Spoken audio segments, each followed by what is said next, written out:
Chipotle. America's favorite restaurant for people who want to feel healthy while consuming 1,400 calories out of a cardboard bowl. The place where you walk in craving lunch, spend $18, and somehow leave both financially violated and hungry. But Chipotle wasn't always like this. There was a time when this place felt like the promised land. No drive-thru, no clowns, no dollar menu. Just ethically sourced anxiety, a cilantro situation, and the audacity to charge you $3 for guacamole. But behind that clean branding is one of the weirdest restaurant arcs in America. McDonald's funded them, but we'll get to that. They built a brand so powerful it survived 5 E. coli outbreaks and a $25 million criminal fine. The CEO came from Taco Bell, sat on an earnings call insisting portions were generous, while the bowl shrank so hard that grown adults started recording employees just to protect their protein rights.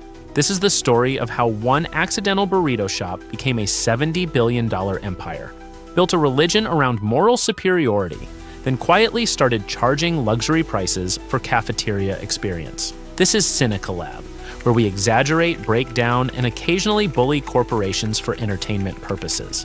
If you're here for factual analysis or peer-reviewed research, brother, you're in the wrong place. Before Chipotle became the national headquarters of portion anxiety, it was just one burrito shop in Colorado. In 1993, a trained chef named Steve Ells opened the first Chipotle near the University of Denver. The funny part is, Chipotle wasn't supposed to be the dream. It was a side hustle. Ells wanted to make enough money from burritos to open a real fine dining restaurant one day. That temporary burrito machine ended up becoming a $70 billion empire. That's like opening a lemonade stand to fund medical school and accidentally becoming Coca-Cola. The idea was simple: take the giant mission-style burritos he had seen in San Francisco, wrap them in foil, and sell them to college students who wanted fast food without feeling like they had spiritually surrendered to McDonald's. Then something weird happened. People didn't just like it. They showed up like the burritos contained answers to generational trauma. The original restaurant only needed to sell about 107 burritos a day to survive. Instead, it was moving over 1,000 burritos a day. That is not a restaurant. That's a feeding event. Chipotle had hit America at the perfect moment. McDonald's food felt cheap, greasy, and medically ambiguous. Burger King had suspicious, flame-broiled decisions nobody asked for. And Taco Bell was serving food that spiritually leaves your body before it physically does. But Chipotle felt different: stainless steel, wood panels, open kitchen, ingredients you could actually pronounce. Employees assembling your food directly in front of you like a sacred burrito ritual you were personally invited to witness. It made fast food feel grown up. You weren't eating garbage, you were eating real ingredients. You weren't ordering lunch, you were participating in a lifestyle. And then came the plot twist. Someone knocked on the door. Who the fuck are you? Not a competitor or a health inspector, McDonald's. Yes, that McDonald. The same company that spent decades feeding America medically suspicious rectangles of chicken looked at this ethically sourced burrito situation and said, "We would like to invest." And Chipotle said yes. By the late 90s, McDonald's had become a major investor, helping Chipotle scale from a small Denver shop into a national empire.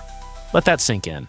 The brand that built its entire identity around not being fast food was being bankrolled by the mascot of fast food. That's like finding out your vegan yoga instructor's dad owns a slaughterhouse. McDonald's eventually sold its stake, and Chipotle spent the next decade acting like that chapter was just a weird college phase. Because nothing says food with integrity like quietly hiding the fact that your empire got juiced by Big Mac money. But by then, it was too late. Chipotle had already cracked the code. It wasn't just selling burritos, it was selling moral superiority in a foil wrapper, and America ate it up. Before we get into how Chipotle became the place where people argued over chicken scoops, let's dig into its past. Chipotle had a much darker identity crisis in 2015. When your whole brand is food with integrity, the one thing you absolutely cannot do is become a recurring character in public health investigations. The universe one day showed up like, bet, hit them with the E. coli arc. In the span of a few months, Chipotle managed to go on a foodborne illness tour so aggressive it felt like the CDC needed a rewards card. E. coli, norovirus, salmonella, across Seattle, California, Minnesota, and 10 other states simultaneously. This was the moment food with integrity briefly became food with a CDC case number. And to be fair, fresh food does come with risk, especially when your whole brand is based on real ingredients. But Chipotle wasn't just any restaurant. Chipotle sold itself as the clean alternative. No antibiotics, responsibly raised animals, locally sourced where possible. Basically, look, it's real lettuce, not McDonald's science experiment.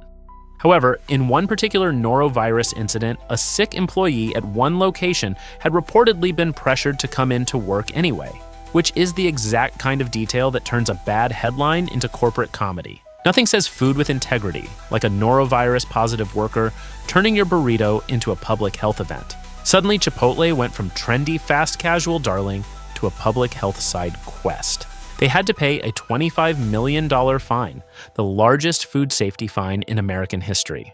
That's not irony, that's a punchline. Chipotle eventually recovered, which is impressive because most restaurants don't survive one major outbreak. Chipotle survived 5, got hit with multiple food safety disasters, a massive fine, public humiliation, and still crawled back to sell you an $18 burrito as if nothing happened. One of the persons responsible for Chipotle's comeback was Brian Niccol, the CEO that arrived from Taco Bell. Remember that name, he's important to the story. Hiring this Taco Bell alumnus is kind of like hiring a guy from Las Vegas to run a monastery. He helped stabilize Chipotle after the plague years, and Wall Street loved him.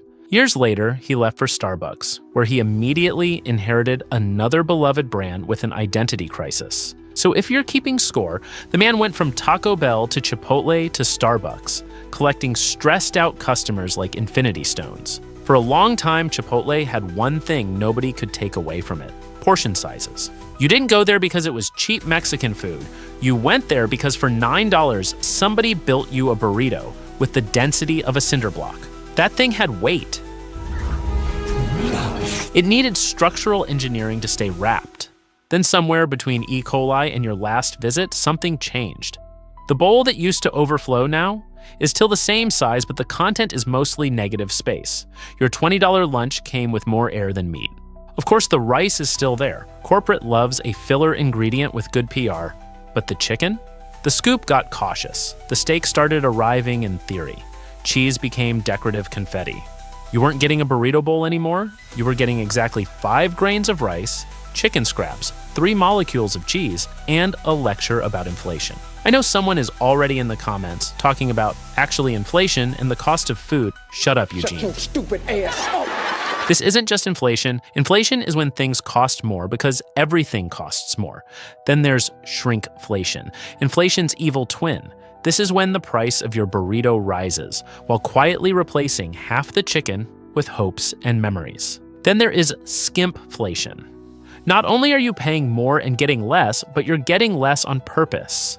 One suspiciously stingy scoop at a time. Inflation raises the price. Shrinkflation shrinks the product. Skimpflation makes eye contact with you while doing it. Chipotle takes things to a new level of insulting. While other companies hide shrinkflation inside packaging, Chipotle does it live, right in front of you, while you stand there pretending not to notice you just received 4 pieces of chicken and emotional damage. Then the internet figured out the only thing more powerful than asking politely was public surveillance. Customers started filming employees while their bowls was being made, not because they wanted TikTok content, but because they were trying to protect their protein rights. Imagine explaining this to someone in 2010. In the future, adults will record teenagers with serving spoons to make sure a billion-dollar burrito company doesn't rob them in 4K.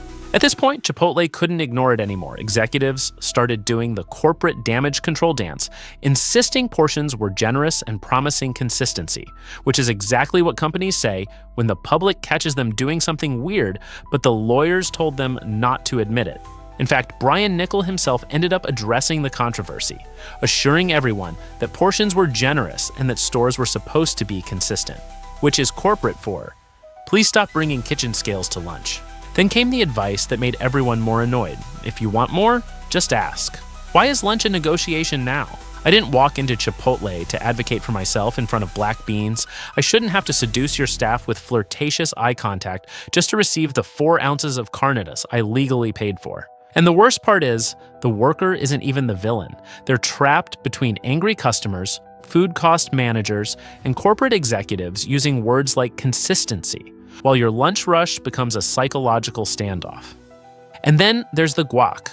Chipotle's most emotionally manipulative ingredient, they somehow manage to treat it like a luxury item.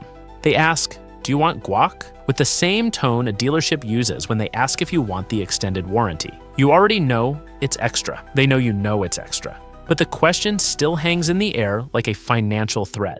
And the crazy part is guac, queso, meat, or anything that matters makes the bowl feel complete.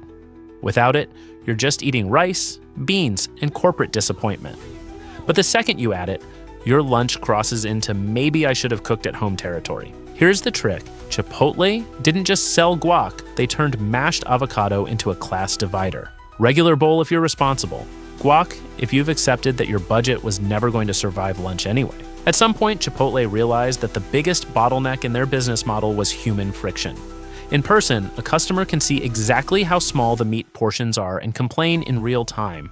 The solution? An app. Most restaurants have a mobile feature where you order on the app, prepay, walk in, grab your bag from a shelf, and leave. For Chipotle, this sounds convenient considering their long lines, until you realize mobile orders is where portion crimes happen off camera. In person, you at least have a chance to apply social pressure.